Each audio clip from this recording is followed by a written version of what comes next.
Welcome to the Body Science Podcast. As always, the information contained in this podcast is for the information purposes only and is not designed to diagnose or be prescriptive to treat, prevent, or manage any injury, disease, or other health-related condition.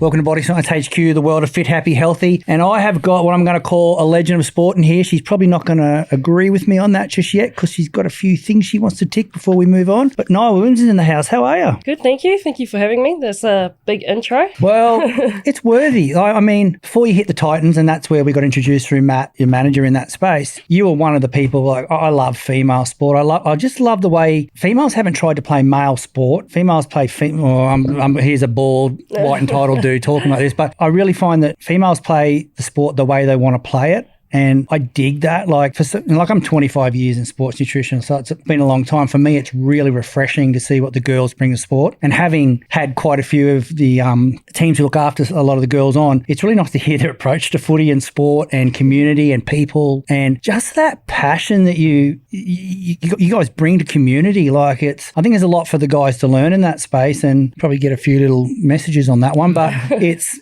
I truly believe that what I'm trying to say here is I really enjoyed obviously I knew you through social media, but from what you were doing in your sevens in New Zealand was just epic. Like you look like you just owned your place in that sport. Yeah, I think credit to ladies, and probably the thing with women in sport and probably here so in rugby league too in more recent times is that the girls are just authentic. Yes, they're themselves. They haven't been told what to say in the media. They haven't been saying, this is the best way to get around this or the coach media, which you have your sessions and kind of your standards. On the whole, women are quite authentic, and I think that's probably in league you can see is because it's still semi-pro, so which is kind of a bonus. So you're getting their true selves when they're turning up to play. There's no if and buts when they're trying to run forward. You hear that contact, and I love it. It's real, just authentic rugby league flair. What you see is what you get. It's not trying to be something that they're not. That's what I think the women bring to the game, and then also their personalities, like in community. They naturally bond with the kids and the community, and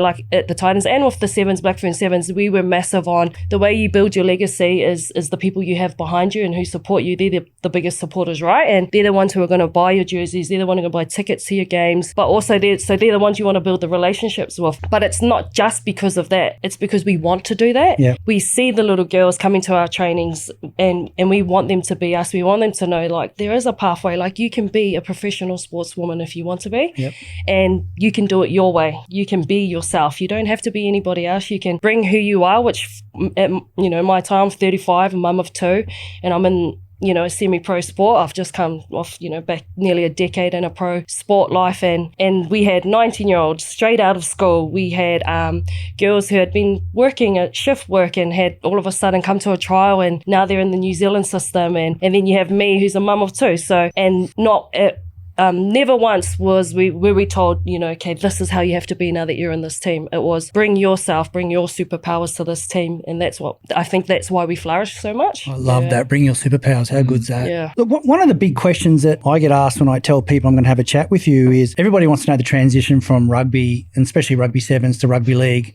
contact body. You said you were 35. Did you tell people how old you were? I'm just making sure I've got that. Yeah, 35. And, now being based on the Gold Coast versus being based in New Zealand, how hard has the transition been, not just from the athlete on the field, but the mum? Yeah, I guess when I first signed with the Titans, I thought, I should be sweet because, with sevens, you travel every, few weeks, every couple months, you travel away for a period of time and then you return. So I was used to being away from the girls, but man, was I wrong, the continued time away. So now it's been nearly 5 months I've been away from my girls and I've only seen them once in that whole period. Wow, that is giving a lot to rugby league. Yeah, and I think I kind of underestimated how tough it would be. Yeah. And sorry, just... No, I get on it, Dad. I do miss them.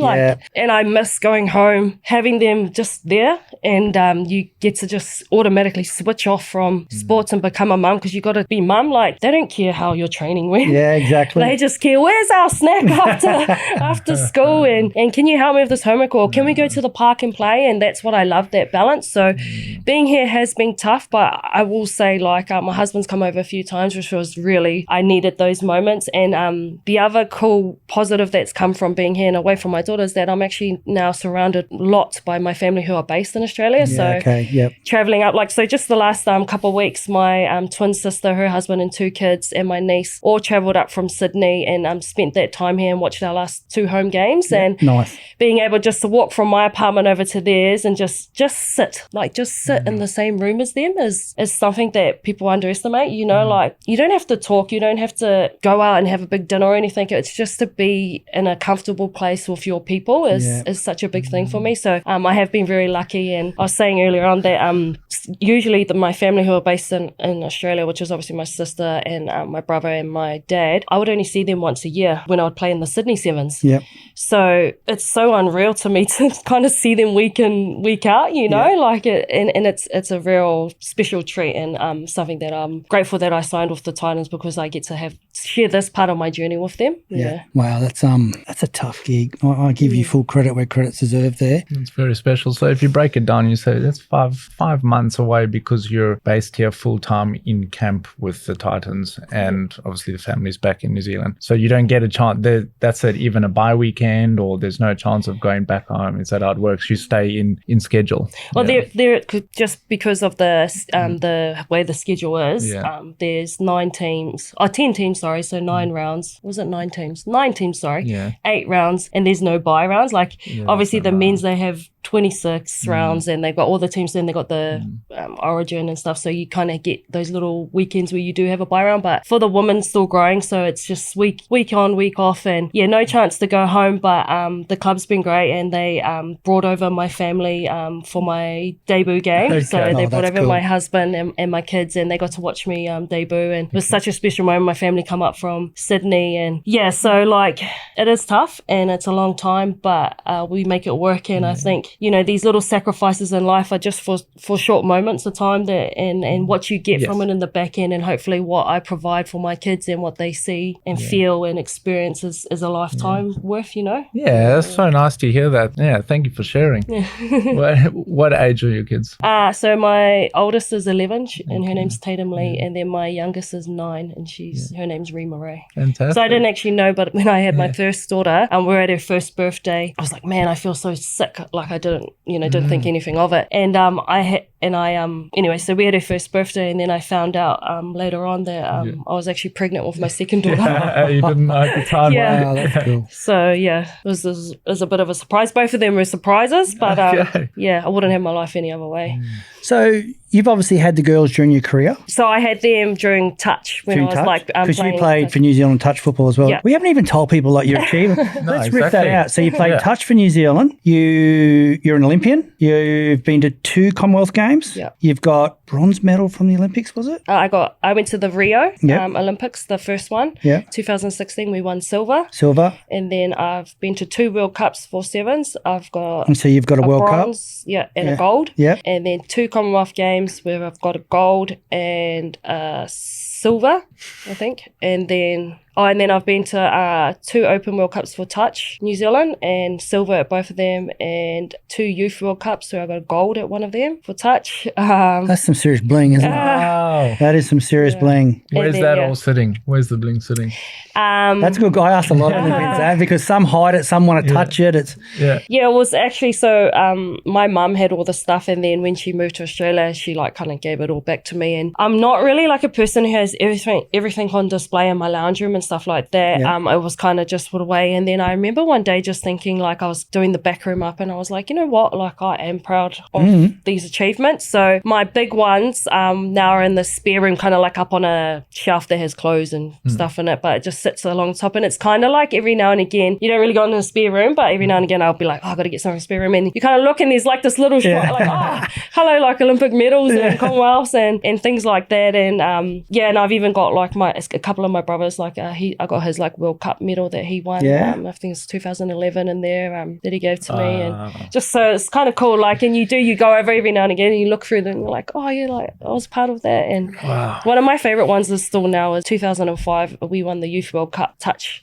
New Zealand, and we beat Aussie, which was obviously always a battle between Aussie and New Zealand, but we ended up beating the Australian 21 women's team too. That was there because it was a 19s and 21s comp. So, and we just had like such a cool team, and it was my first trip away as like an athlete, and it was all paid for, you know, like and when it was over here, I can't remember what the area was, but it was in Australia we played too. So, and I always remember that experience of like kind of traveling overseas and representing your country, my first time ever. So I still got that medal, and it's like a real favorite one of mine. Yeah. Was touch football a good pathway to your career in rugby and rugby league, do you think? Oh, hands down. I've always said like New Zealand rugby need to really just, I don't know, create some type of pathway or connection between touch and sevens. Yep. Like the skill set that you carry over, like I would not be able to do half the things I've done in sevens if I hadn't have played touch first. Okay. And I just learned so much about like being wary on the field, body movement, body shifting, skill set under pressure, because obviously you only have to touch, like you got to get a ball and it's not like you have to tackle them. Just like all the like little details that you naturally, when I went into sevens, I already had, but I would do it and people would be like, oh, that's like really good, you can do that. But I'd think it was kind of like a basic skill, but I realized then that it's from all my years of playing touch. So when I transferred over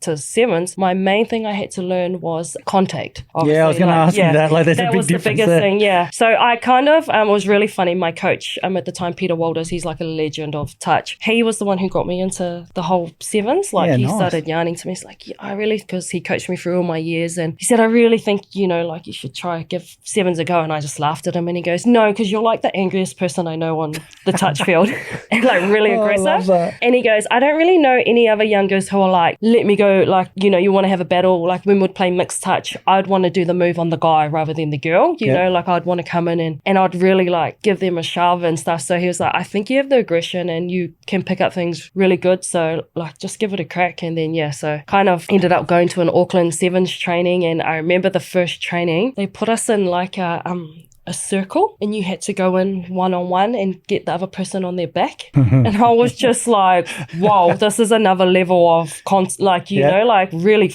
confronting. And I got put on my back hard, but I remember being like, as soon as she picked me up and threw me on the ground, I was like, oh no, like I wanted to do it back to her. And you just start, and I didn't know what I was doing, I don't know any technique, but I was just like wanted to be an animal and get on the ground, and I was thinking, oh yeah, I kind of like this feeling, you know. Oh, I wish people could see your eyes right now.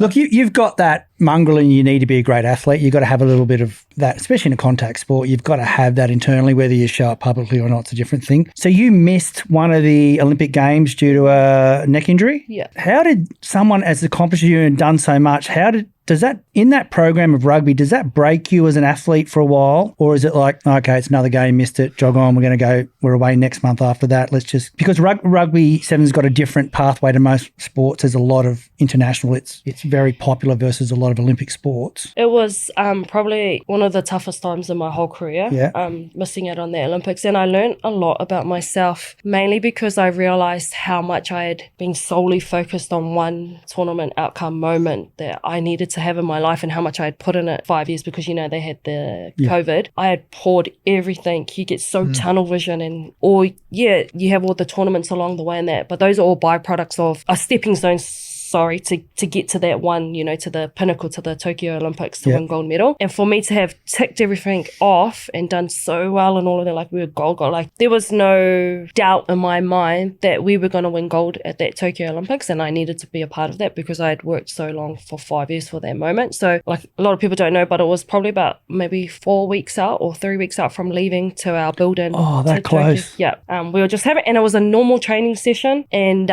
we were doing contact, and I remember I went over to bridge, and one of the girls came in to clean me, but she slipped, and when she slipped, she hit me not like front on, kind of from the side. And I remember just kind of moving like that, really like a sharp movement, but it was like all her body weight, and I just heard this like kind of crack. And I was just like, but sometimes when you go into contact when you're playing, you get that too, but you just carry on. So I was like, oh, it just must be, you know, just didn't think anything of it. It was sore, but it just carried on. And then as training finished, and I remember being like, oh man, that's like not going away. I thought, I'll just go home, go sleep, and we'll see how it is in the morning. And then when I woke up in the morning, oh man, I couldn't even like sit up. It was like so sore. So I went in and saw a doc, did all these tests on me, and I had the thing that was hard too was I had all my strength. Like usually when you do what I had done to my neck, you lose strength in your arms and stuff. So she said, you've got all your strength. Like, how do you feel? I said, we'll just warm it up and everything, and we'll see how we go in training tomorrow, the next day. So I had a day off. Then I trained, and the moment that I knew that something was really wrong was I went to pass a ball and I got a shooting pain kind of down my arm, like tingles. And I was like,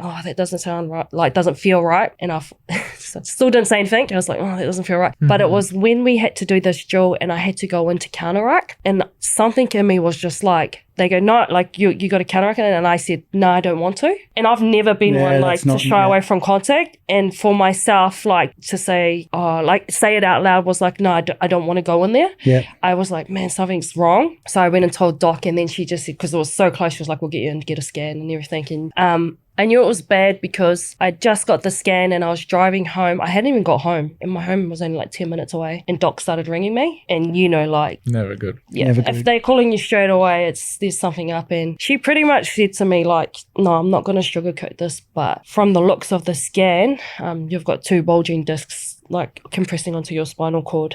And she was like, I don't want you to get your hopes up, but usually this is like, it's probably going to be the end of your campaign. Like, you're not going to be going to the Olympics. There won't be enough time to come back from this, and it might even need surgery. And I was just like I just like said, thanks Doc for letting me know straight away. And I just like broke down, and I was just like pulled over to the side, just crying, like I couldn't. And this is like a little bit of a side story, but I was booked in to get my Warrant of Fitness. And so me, being the hero I am, still went and got my Warrant of Fitness, and I'm sitting in the line, and I get to the front, and I can't remember what he said he said, sorry, we can't give you a Warrant of Fitness because your tints on your window are too dark, or something really like, and I started crying, and he was looking at me, and he was like, it's okay, like you can just get them removed, like it's, and I was like, it's not the tints, like, I just broke down in bloody the vehicle testing place, and I was like, sorry, and I left, and I went home. That is gold. Yeah, but yeah, it was a real tough time, and yeah, I had to take a lot of time off work after that, obviously, to heal and go see the surgeon, and just to be like, I think athletes get caught up whereas like you have to get back on track straight away, and you have to, okay, what's the plan now, whereas like they don't give themselves time to grieve. And I've always said that grieve's a big, like kind of a hard word, like we obviously associate it with like death, and but like it's you've worked so hard for something and it gets taken away from you. If that's what it feels like something's died inside of you. And for me, it was my dream, because I knew I probably wasn't going to be going to another Olympics, and I knew I had gotten silver, and my goal was to get gold, and I knew we were going to win gold in Tokyo. Like I had no absolute doubt. We had ticked all the boxes, and we were in such good form. I was in good form, peaking at the top of my career, and so for that to get taken away was like I just broke down, and I took a lot of time to. Some days I'd be all right, and I'd go about my business, and some days I'd just lie in bed and I'd just be like, why is this happening to me? It's so unfair, like, and you'd hate everyone, and then like, and you'd think of that, man, like, why did we even do that contact session? And then you start saying silly stuff, but the brain's powerful in that space, isn't it? Yeah. But like it was better out than in, and I had such cool people around me. Yeah, that's good. Great support system who really helped me through all my dark times and that, and to be fair, like my girls and my husband saved me big time through that moment. Like they showed me that there was more to life too than just that moment. And they actually reminded me, one thing that helped me was they reminded me of all my achievements I had done. And because when you're so focused on the Olympics, you go Commonwealth Games, you win a gold, you're like, oh yeah, great, okay, next one, World Cup, win a gold, yeah, great, because you want to just get to this moment. But because that moment got taken away from me, all I had was these moments, and then I finally got to sit and reflect and be like, wow, I am a Commonwealth Games gold medalist, I am all these other things too, and you really start to appreciate that more. So yeah, it was tough, but there was positives that came out of it to and understanding what I had done and who I am outside of a rugby player, who I had around me in my circles.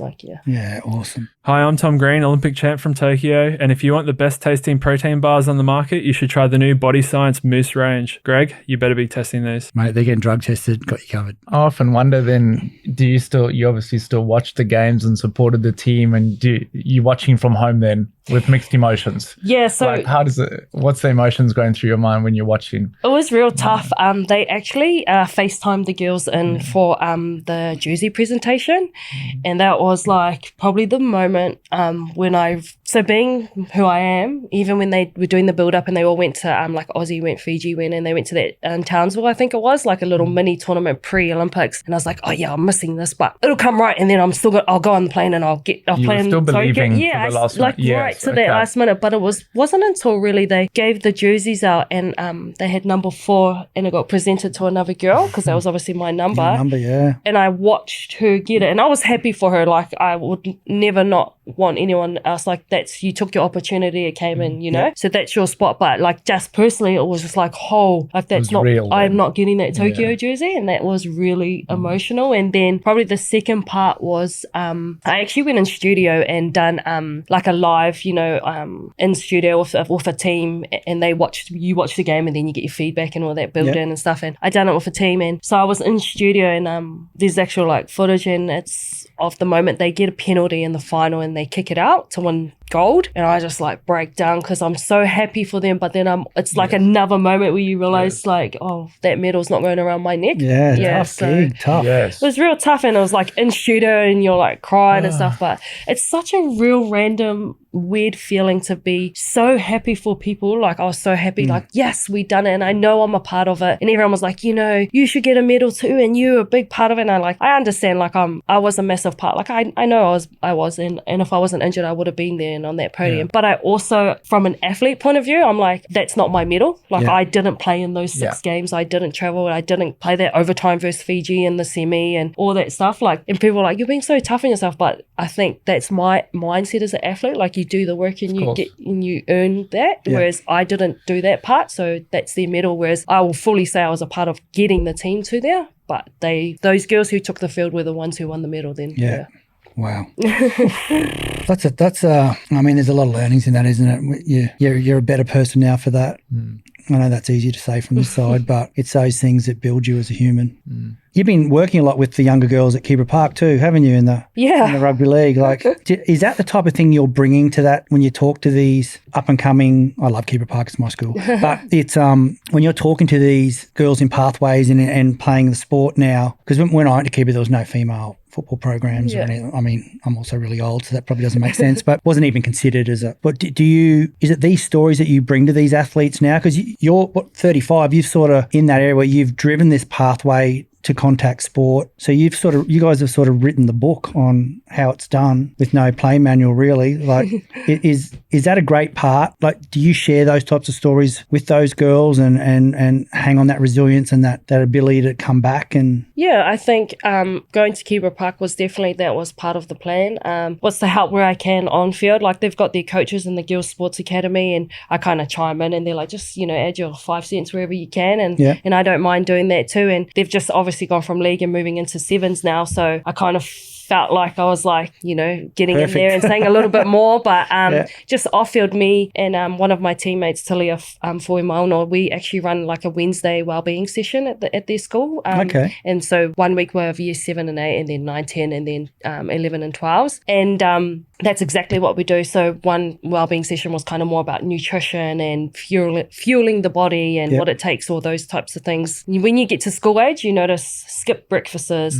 I don't want to take protein because it's going to make me fat, and all these misconceptions that everyone has, and that's the age now, because of the pathways you have, that's the age we need to be starting to talk to them and giving information, educating them around all of that stuff.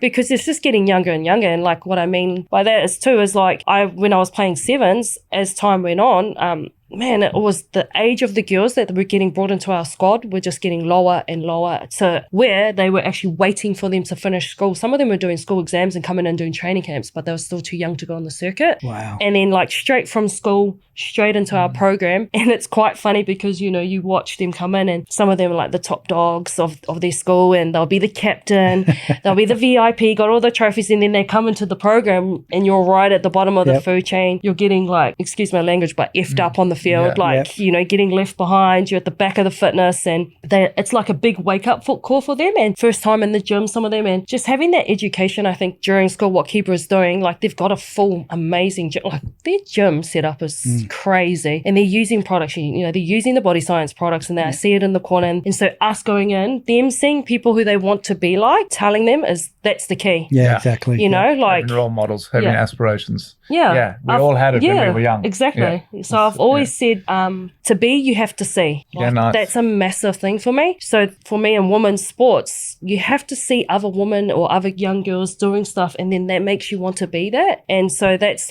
cool. Yeah. So when we go in and we have these wellbeing sessions, and I tell them what I eat and stuff, and they're like, whoa, do you eat that much? Do you take all of that all the time? And I'm like, yeah, like if I didn't, I wouldn't be able to do half the stuff I do. I'd just run out of energy. And I said, and for you guys, use it growing every day, like use it in your prime growing stages as young females. You've got all those other things going on, periods and dramas with boys and, like all that kind of stuff. So you need to make sure you're fueling your body right. So we have those talks with them. And then on top of that, we have talks about being a good person. And I think some of them, like, because we talked about Karen Murphy at the Titans, her two biggest things when she was picking the team was obviously like, you'd be stupid not to pick on talent because you're a coach trying to win. But the other biggest thing was being a good person. Yeah, nice. And she wanted a team where people came in and they wanted to be there and they actually liked each other, like genuinely. Not because you're trying to be in a team and you want to, like, you actually like, oh, I could hang out with you outside of, or I can have a conversation with you and it's not awkward, or doesn't matter who you're sitting next to,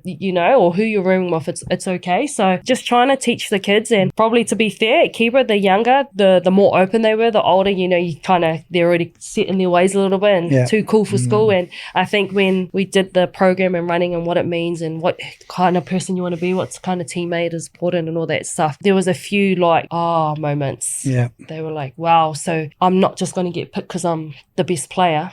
Well, there's 10,000 other best players when you get to that level, mate. Like, that's what really sets good. What sets you aside is how are you as a teammate? How are you in learning, being open to learning? How are you off the field when no one's watching? Are you doing your recovery? Are you eating properly, or are you just buying Macca's on the way home because you're too lazy to prep your food? Like, all those kind of things, when we're telling them that this is what sets you apart, because once you get to that level, everyone's got talent, or else they wouldn't be there. Yep. It's those other things I think that they need to realize is what kind of sets you apart, and is the difference between kind of making it sometimes, or not actually just making it, but staying in it. Excellent. So, because then you get exposed. Sometimes players you see with talent, they'll get in there and then they start all the shortcuts and then they get exposed and found out really quickly. So. That's really good. Really well said for our listeners. Yeah. Is that a program that, has anyone funding you on that program to deliver that message wider than Kibra, or is that just something you've taken to Kibra? Yeah, just something I do. You should have a chat with Sheree, our CEO, about that, because it's the type of thing that she would love. No pressure, Sheree. You've just been thrown under the bus, and it's coming in hot when you see the eyes when it's when she's talking about what she wants. You'll understand where I'm at. Hey, I want to dig on something emotional that you put on your, I don't know if emotional is the right word. It touched me when I read it on your Instagram the other day, when you wrote, every hour of every day I'm learning more. The more I learn, the less I know about before. The less I know, the more I want to look around, digging for clues on higher ground. Can you explain to me where you were and what when you put that out? Because that's when you read that over and over again, there's a lot in that. Yeah. And I thought you've got a real deep side to you there. I mean, your social media is quite emotional anyway. Like and you love the people that love you. You're very kind to them on social media. But that saying, is there anything in that, or am I just got me on an emotional day where I thought? Besides my mum and dad's house parties when we were younger, and you always used to listen to UB40, that particular part in the song, I've always resonated with it, and even more so throughout my sporting journey. And it's kind of like you think you know everything, and you think you've gotten to probably the top highest point in your life, and you're like, I've made it, like I've accomplished everything. And then you get to something else, and then you start thinking, so for me, like going from sevens to league, it's kind of like you start going, maybe I didn't think I knew everything, and I can grow a little bit more and go a little bit further in areas that I thought I had already reached the peak in here. And I feel like it's such a true thing in life when you say, like, you can always learn more, you don't know everything. And I think just personally as who I am as a person too, like maybe I thought, this was the best thing for me and blah, blah, blah, but when I get to this, I'm like, oh, maybe I was, undercutting myself and staying in places where I probably should have left a little bit earlier, or being surrounded by people, or not throwing people under the bus or saying environments are bad or anything, but just I thought probably I could get the best out of me in sevens, which I had done so much in, but it was so crazy and real enlightening to come to league and feel like I've unlocked a new version of myself. Yep. That's what I'm trying to say. Like, you think, you're the best version here, but I feel like in league I've gone to another level of who I am as an athlete and a person. Yep. And so it kind of questions everything then. Not saying it's a bad thing. It's just like, what else can I do to be a better version of myself? Yep. And sometimes you have to go outside what you think you're the best at to realize that. Yeah. Awesome. That's fantastic. It comes with maturity and experience. And I guess so what's the youngest girl in the Titans at the moment? You must be able to be quite a mentor to them. So we've got a few 18-year-olds and it's pretty cool. We actually went to most of them were playing with the under 18, the Queensland versus New South Wales game, their state of origin, and we all drove up to the stadium and did signs for them and cheered them on. And because I remember when I was that age and you come in and obviously I wasn't playing pro sports or semi-pro, and they amazed me that their maturity at this level, they're in the open women's now, this is everyone for themselves. There's no people your own age, so they're competing against women, and some of them, their maturity levels, how they're level-headed and what they can do on the field just blows my mind. And you just think, hey, you're only going to get greater. And I had great mentors when I was young, in touch footy. I had Peter Walters, I had all of these not trying to sound cocky, but I always played kind of in the opens grade in touch. Yep. So I was always with older people. So on my first opens campaign for Auckland Open Mix, I was 15 years old. Wow. And I was playing with open grade players, Yep. So I was always surrounded by older, mature people. And I think that really helped me to grow as a person and an athlete. I'm just trying to think what it would be like to be 15 playing in that level of sport. Yeah, it was probably that Niall, that 15-year-old Niall. She's a little bit more cocky, a little bit more walked around with a strut, and probably had a bit of a chip on her shoulder most days. But I was surrounded by good people who pulled my head in and said, hey, I actually remember a conversation with one of my teammates. Her name was Delisha Weeper, and she said to me, so we're at a tournament playing for Auckland, at the full touch nationals, the biggest you can get. And we're sitting there. She walks in the room and she's like, what are you having for dinner? I was like, oh, I don't know yet. She's like, do you want to come? I said, nah, you guys go. She goes, oh, yes, sweetie. She come back and I was eating, I had gotten a big thing of guacamole and I had Doritos, and I was sitting in the room eating it. I had finished nearly one of those big, massive family packs, and she was like, what are you doing? We were playing the next day. I was hungry, and she was like, well, what did you have for dinner? I was like, this. And she was just like, you're going to learn real soon. That's not going to burn off you quick. And that's and she kind of gave me the talk. And so even though they were real lighthearted and they let me be a youth, but then they also gave me tips and advice when needed so they kind of watched me grow up through so I always kind of remember that talk, and now when I think about it now, it's kind of what I feel like I need to do for these young kids. I'm not going to go on there and tell them everything they need to do in that, but I will give them advice and tips and say, and I think because I've come from a young age and competing, that you kind of resonate with them a little bit better. Absolutely. You can relate to them. That's such a special part of your career to be in now. Yeah. We have to be honest just for a second. I mean, your brother's one of my all-time favorites, and you did mention the 2011 medal of the World Cup that you've got. Who's your brother? So, John Arthur. There you go. Yeah, I like it. So nice to meet you, John. And and you said you've actually got his World Cup medal from 2011, and he backed it up in 2015, and then he's over there in France at the moment in the commentary team, and I'm watching him, and that's super cool. Who you must take? Who's a better athlete sprint right now, though? Yeah. I just had to wait till he got to 40, and then I can beat him. Any backyard stories growing up with him? Yeah, well, I do actually have a story because a lot of people ask, were they rough and stuff? And I was like, they were typical brothers, can we play with you? No, go away. Never let us play. And then my mum would come out, let your sisters play. And so then we'd get to play and they'd be like, hey, sweet, we're playing cricket. And we used to have a driveway that was a steep hill. And so they'd be at the bottom. They'd be like, yeah, you can bat first. And we're like, yes. And then because my oldest brother was actually really good at cricket, and he would come in and do a full, I don't even know what it's called, the one that spins hard out, and just get you out on the first ball. And he'd be like, okay, you got to go field now. And you'd stand there for 2 hours fielding. And then we'd be like, Mum, we didn't. And he was like, we let them have a bat, kind of. So they were always like that. always beat us in all the sports, but let us play, but never ever gave us like an inch. It was always like lost by like 200 points, or you'd get one game on the Nintendo and you'd just die straight away, and they'll be like, okay, yeah, next. Like, but I do remember one game that we used to play when we were little, and now that I think about it, it was so like how much me and my twin sister just wanted to play with our brothers, like, you know, because they were so cool to us. And they used to sit on their knees in the lounge room, and so one would sit on their knees, my brother, and the other brother would have a cushion, and we would come running into the lounge, and they'd pass us the cushion, and we had to try beat them. That's awesome. So could you imagine what happened to us? We were just like, boom, like just getting smoked. And we'd be like, oh, and they'd be like, don't cry, please. I'll go softer, don't tell mum. Like, you know, you can have a turn tackling each other. Like, that's awesome. But that was a game I always remember. We used to play all the time. And now that I think about it, I was like, they were just setting us up to get smoked. So pretty much, Sunnyville's shoulder charge came because of us. There you go. We did that I for like it. I We did like that for it. everyone. That's huge. That's fantastic. Thanks for sharing. That's so cool. Yeah. So he played rugby for New Zealand and league for New Zealand as well. Yeah. Are you going to play league for New Zealand, or are you going to play for Australia? Is that a serious question? I'm going to ask that. You're in Australia. You just might go, well, I'm here. I'm going to have a crack. Who knows? I bleed black and white, man. Yeah, that's good to hear. Oh, if and I say if because damn, there's some talent in the Kiwi ferns. There is, like yeah. just watching the competition and coming up against a lot of centres who I've played against, the actual current Kiwi ferns. I would be like stoked to even be in the mixer. Yeah. So, but if that opportunity came my way, you know, that's always the ultimate goal. And I always say you're a long time retired. So if I could pull on another black jersey and another code, I would not say no, and I'd give it my all. And yeah, so. My wife's Kiwi, so she's a You lucky man. Whangarei girl. Oh, Yeah. those ones are a little bit crazy, eh? Yeah, she had a little bit in her in the early days.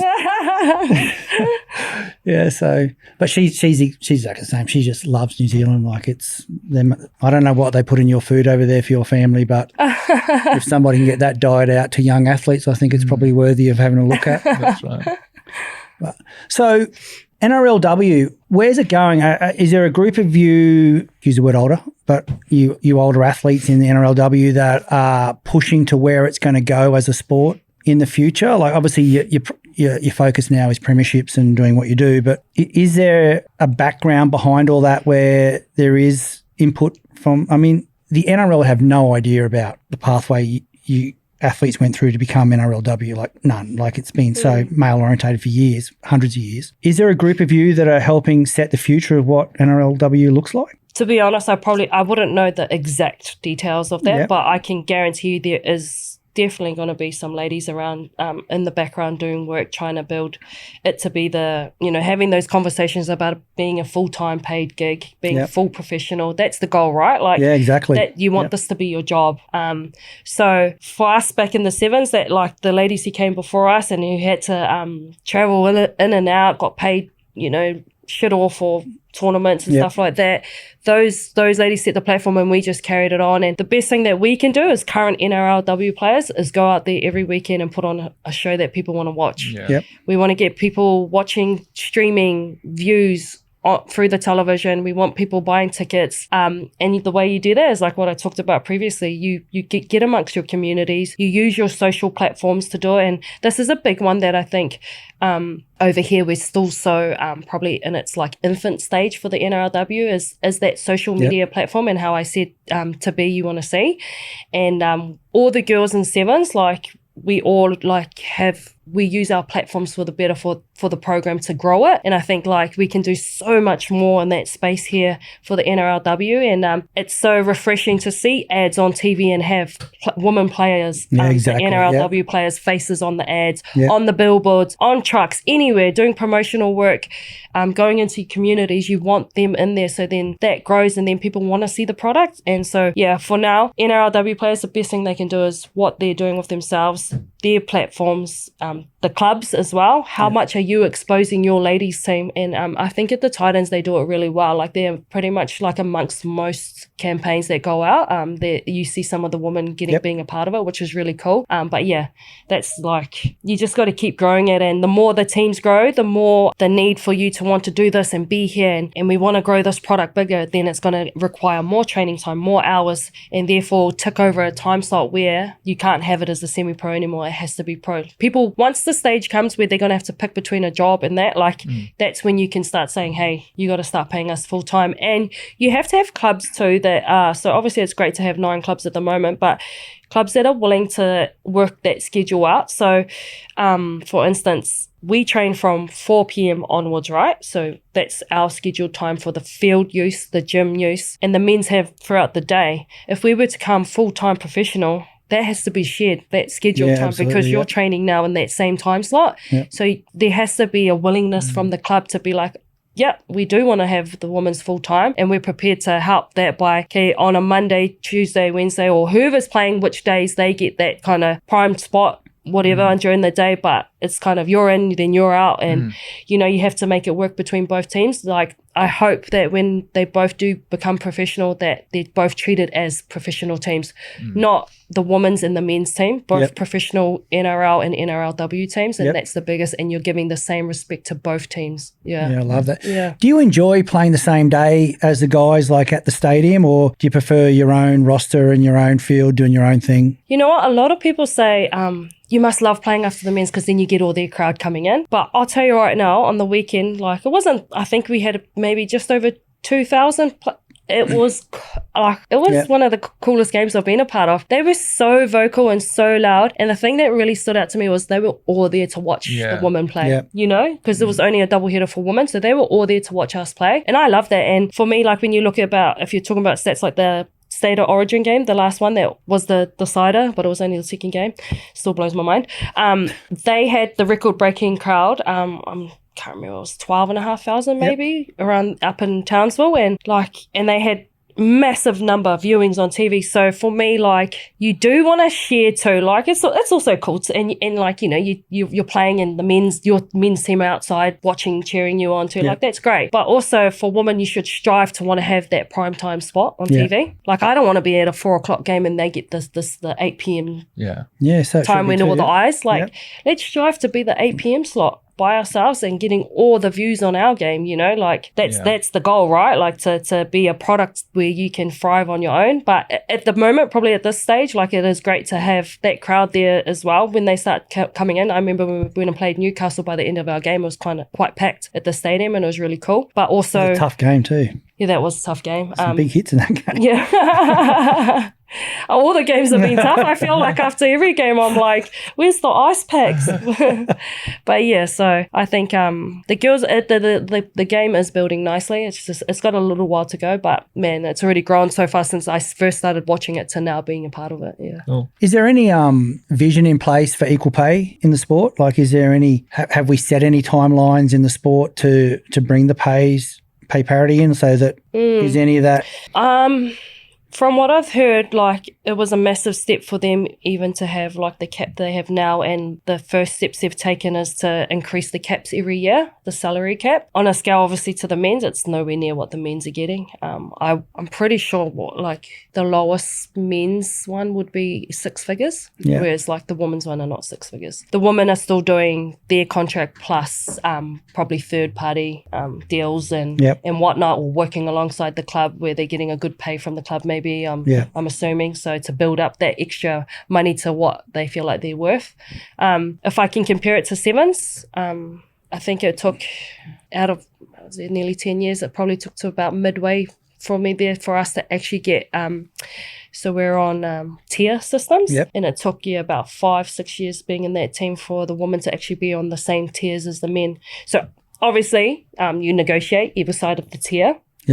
So you have tier 1, 2, 3, 4. Then you negotiate either side to go up or down. There's like a window each side of it. But to even get those same tiers, it took about 5 years being full time. That is, not us being semi and them being full. Like, we had already become full time. And I think a reason for that was we had great people in place who were fighting for that every day. You know, our captain Sarah Hiddeney, and that massive part of it, like the body, just the players' representation going into those meetings. And then on top of that, you had great players like Ari Savia, TJ Perenare, all saying, come on, these girls need to have the same packet as us, pay packet. Like, look at pretty much, if you want to be blunt, look at the trophy cabinet. Yeah. The girls one isn't missing a trophy, you know. Fair call. Yeah, good if call. you want to talk about performance, they're doing everything you want. We train the same hours as the men's. We turn up the same days. We do just as much as work. We're away from our families just the same amount of time. And if not for a few years, they're like obviously the sevens men's, and no disrespect to them, they have a great legacy. But for a few years there, when we were in the program, we were getting more trophies than them. Yep. But we were on a different pay packet. So you bring all those, and then you have big dogs like Artie and them who are in those players' relations saying, we're not actually going to sign unless you. Wow. So they took a big step like that. And That's TJ awesome. Perrin are massive for women's rugby advocates. Not saying, but, you know, guys out there in the NRL, I have seen a few of them put their hands up and say, you know, all these new benefits, but like for the women's game. But once it does come full time, maybe some of them might step up and say, hey, we think they should be paid more or paid along here if they're doing full time. I've heard you use that word full time and semi-professional a fair bit. What is the difference between that and you guys being professional and full-time? I mean, you've got a fair roster of games now. You've nearly got every club wants a NRLW team. What is the big difference in the wording you're using there? The difference is... Because it's a mindset thing, isn't it? Well, yeah, pretty much. The difference is one gets to do it as their job and that's all they have to do, and they get paid enough to live off it, and one doesn't. So they're doing the same amount of work. Like, if you think about it, we're in from 4 to 8:30, and the men's are probably in from... I'm going to say 8:39 to 3, some of them. Yep. Then they get their 2 sessions in. We get our 2 sessions in. Same. Yeah, it just doesn't make sense to me the way you keep referring to it. And I mean, obviously that's what's being told to you guys as well, because that's a great way to hide a fact that there needs to be some pay reviews happening in the near future. Well, when I look at the difference between this is what semi-pro, Gold Coast Titans, full-time professional, NZ Sevens. That's the difference of what we're doing. Like, if anything, I'm doing more now here. Yeah. Because I've got to work a job as well. And so on some days I'm working a job. So I work a few days a week at Kibra to keep that pay up. But then like a couple of days they'll be on a training day. So I'm working from 8 to 2. Yeah. And then from 4 to 8:30 at that, after they get their little break. That's not my day. It's just training, and then you know, at Kibra I'm on my feet all day. Like, if anything, I'm probably doing more work now here to keep afloat, but you're expected of the same as what I was doing in the full time. The product, the end product. Yep. If that makes sense. Yeah. It sucks, doesn't it? Really, like it. It's tough. It's a tough gig, man. These girls, I don't think these people understand too, like what these NRLW players are going through just to put that product out in the weekend. Some of these girls are shift time workers. Like, they'll go from our training finishing at 8:30, and they start work at 10 p.m. and they'll work right through to the morning, sleep in that little bit in the day, and then come into train, like, depending on when they're rostered on, you know, like, it's crazy. The NRL needs to do something there. I won't be able to change it. I'm a nobody, but you definitely have the power to do that for the future generations that come through, and that's a cool thing, I reckon. Yeah. And I think you will be one of those people that helps make massive change. You've just got that look and that style about you where when you think something should happen, it probably does happen in your life a lot. You speak really well, and you've got all the experience, and like you said, you're relating it back to one code where it was professional, one where you're saying semi, and you're able to actually relate back the workloads on both sides of that. Like, I think you are a voice for it 100%. How can us fans and the media help you in that space? Like, what do you think we can just turn up? That's probably the biggest one, is like, because if I'm being blunt again, our goal was to be on that same pay pack as our counterparts, the New Zealand Sevens men's. Yep. There's no way we could be like, put us on the same as the All Blacks. Does that make sense? Yep. The All Blacks are their own entity. They're like worldwide. They're just so massive, and they bring in all this revenue. Yep. And like, we talk about, like, you know, everyone's the big argument, revenue and you get what you bring in and all that stuff. But the bigger it gets, the more it's undeniable, the more it's going to get followed, the more the sponsorship's going to come in, the revenue's going to come in. So when you think about a massive one that everyone's talking about, is the Matildas. Yep. And how good was that?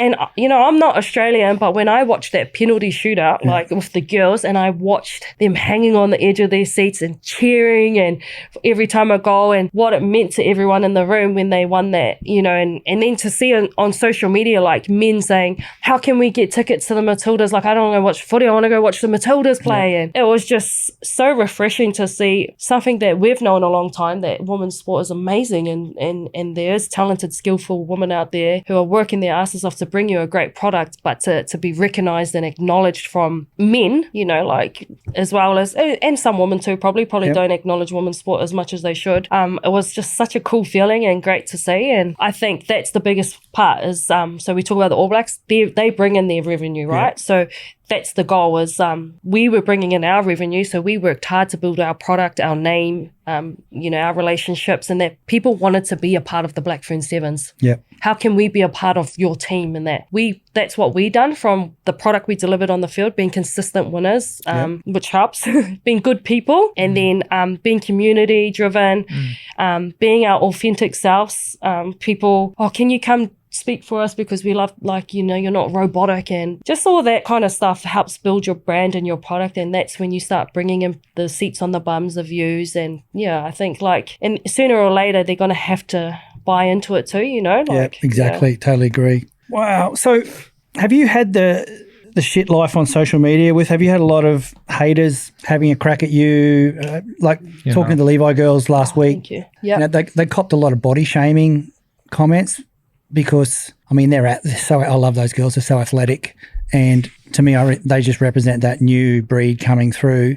Did you get a lot of that in rugby in New Zealand? You're probably not seeing it so much at Titans now because it's a different scenario for you, but did you cop a lot of, why are you playing footy? What are you doing this for? All that type of stuff? Or, I mean, for those people who live in a bubble, we all know that there is one real sport in New Zealand and it's called rugby. But it's... No, I wouldn't say like really bad haters. Probably like if you don't have the greatest game. I think for myself, as I got towards the back end of my career, a lot of people started coming out and being like, "Oh, you need to retire. You're too slow. Like, really? let the young ones do push in now." And for me, it was real tough, those comments, because you might see one shitty game I have or one bad pass I done on the field, or, you know, like one moment, but you never saw my training, you never saw the trial games, you never saw what we do day in, day out, how I compete against these girls. Like, you see that one moment on the field. And for me, like, when our team, whoever it is, gets on that field, they've earned that spot to be on that field. Yep. And it's not from luck or anything, it's from what you've done off the field leading into that tournament. So those 12 players who get selected to go, like, we've had trials, we've played against each other, we've trained day in, day out next to each other, and the coaches have picked a team from that. Yep. And so, yeah, you might have a shit game there or whatever, but like, what you've done in that build up, you deserve to be there. And so for someone to be like, "Oh, you're so slow," and just because you're like that was the worst one, was when I started getting to the back, was like, "You're too old." And I was just like, age has nothing to do with it. Like, I'll tell you right now, like, I could counteract all those 18-year-olds in the team if I wanted to, like, that, you know. And when we would play our teams, it was so funny. So we'd get into teams and sometimes it would be like all the older girls versus the younger girls. Yeah, they might like make a break here or there and there, but as it got on, it was the older girls running in 80-meter tries against someone who's technically, like, on the sheets faster than you. But that's that experience, that grit, that never give up, you know, that heart, like, to be able to keep going, because you know what that tough feeling is in that moment. Like, if you just run through this, you're going to break them. Yep. Whereas they were still in their, like, infant stage, and they're like, go all out, and then it's tough. Like, give up. Yeah. And so people don't understand all of that stuff, what all goes into making team. And yeah, you get to a point where, like, and that was probably me just the season gone, I was like, yep, it's my time now. Like, I can do certain stuff, which I still feel like I'm the best on the field. But once you start feeling like, oh yeah, like, that field's feeling a little bit big out there with just 7 players on it. Like, but I felt like I was happy, like, I could retire my own time. But having people say comments like that, real ignorant ones, was real tough. I do remember one person sent me a message on Instagram and was like, "Why are you playing rugby? Why do you look the way you look? You're a boy, you look like a man," and like saying all this stuff to me. And I was just like, what the... Exactly. The young Niall with a chip on his came out, and I was like, and I remember I actually posted it on my social, and it was not like I blurred his name out and everything, but it was just to say, like, and then I remember I posted his comment, and then I posted the video in the next slide, and I'm like smiling at the thing, and then I get up and I go, and like, I'm putting my weights on my like my set at home, like, well, I'm still gonna do mates, and I'm weights, and I'm still here, mate. Like, your shitty comment was kind of like to let people know, like, we build ourselves to be like this, to be able to do what we do on the field. Yeah. If I didn't do weights and looked after myself, eat right, train hard, there would be no product on the field. Yeah. It would be, very sloppy out there, and there'd be lots of injuries. And the way I look is like, it's like you got to be proud of it. And Absolutely. I feel like this has gotten me Com Games, Olympics, things dreamed of, buying a house for my family. Yeah. Even just this year was my first time I brought a car straight off the car, brand new, and it was such a like cool moment to drive out and like, the what is it, odometer? Yeah. And it had like 2 on it or something, and I was just like, oh my gosh, like there's no one else's problems in this car, like it's just me, like, and that was a proud moment, and I know that's because of this body and what it's done out there to get me to get me to that place in order to do stuff like that. Yeah, I know you. So good. You're talking about your body there. What do you do in the space for mental health for yourself? I mean, 30, 35, still playing footy and super competitive, and got the look of, I've got a few other boxes I want to tick before that's all over. We haven't even talked about AFL yet. Like, is that where it's going? But no, I'm only joking. But what do you do? I mean, obviously the physical side, you're a weapon, you can tell. What do you do from the mental side? Because that's the tough part a lot of people don't get, especially young girls coming into sport and young guys. They don't understand, like, what would you say before, skill over attitude over skill or something you mentioned earlier. What do you do in that space to keep, and I mean, obviously you're away from your family, it's a tough gig. How do you keep yourself aligned? Yeah, I think I've over the years I've tried out different things, and things some work, some don't really work for me, but one thing I have always found that's worked for me is I have to find it, no matter where I am, I have to find a circle that I can trust in and that I can be open with. Yep. I'm probably more of a releaser. Yep. So I like to talk. I don't need to go and, not saying it's bad, but like I don't need to meditate or anything, like those kind of mental things. Like I don't need to do that stuff. I need to just talk. And so here, like I've got a couple of great mates, but I should honestly start paying my husband for being a counsellor to me, because he has to listen to a lot of my shit. Just finding that group of people that I know that at any time, whether I've kind of like had a chat with them in the last 2 weeks or not, I can just be like, send 10 voice messages or pick up the phone and call them and be like, hey man, I'm struggling a little bit here. Yeah, that's cool. Got to have that tribe, don't you? Yeah, I just need to talk about it. And then like mentally too, I have to keep reminding myself of why I'm doing things. Like, so in my locker room, I have the photos of my girls up. In my house, my apartment, I have my photos on my mirror right next to my bed. So when I wake up every morning, I look at them. First thing you see, yeah. Yeah, that's the first thing I see. I see like, yeah, today's for you, like every other day, and to make our life better and give you things that probably, that I wouldn't have been able to if I didn't have this role. And then probably the hardest one for me, being in this part of my career, is the self-doubt. I live to such high standards on the field. Like, it's quite funny. People always say to me, like, do you feel the pressure of, like, say we're coming up, against another team and they got great players. But I never feel like pressure, like, oh my God, that's blah, blah, blah. Like, I hope I play good against them. And like, I don't feel that pressure really. The pressure I've always felt is like my own standards and like wanting to reach it. And like, I could have done that better, or put in that effort to chase that kick, or, like that's kind of the one that, and then if I do not live up to my standards, sometimes I can let self-doubt creep into my head. Like, am I too old, or should I be here? Should I just go back home and be with my family? And then I to be honest, like I did start feeling like that towards the end of my sevens career. Yeah. I did go through some dark times when I wasn't getting selected for a couple of the last tournaments. I didn't get selected. Like, I just come back from my neck injury, and here comes the perfectionist. Yeah. And I wanted to make the first tournament after my first trial back. Now looking back on it, I was underdone. Like, I wasn't ready for that tournament, but I wanted to make that tournament because I trialed, and so for me, I was real tough on myself, and I was like, maybe I should just quit sevens. Like, you're not good enough to be here anymore. And just like everyone else, like I have those. You're human. Yeah, I have those thoughts, and like, so it was real tough. But then to